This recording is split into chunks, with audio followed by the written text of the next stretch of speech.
চট্টগ্রামের মিরসরাইয়ে ৮২ কেজি গাঁজা সহ এক ট্রাক চালককে গ্রেপ্তার করেছে পুলিশ, যার আনুমানিক বাজার মূল্য ১৬,৪০,০০০ টাকা। বৃহস্পতিবার দিবাগত রাতে চেকপোস্ট বসিয়ে এই অভিযান পরিচালনা করে মিরসরাই থানা পুলিশ।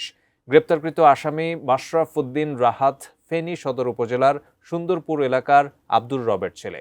প্রাথমিক জিজ্ঞাসাবাদে আসামি পুলিশকে জানান, তার সহযোগী চালক রকিবুল ইসলাম সুজন জোরারগঞ্জ থানার বারুয়ারহাট এলাকায় কৌশলে ট্রাক থেকে নেমে যান।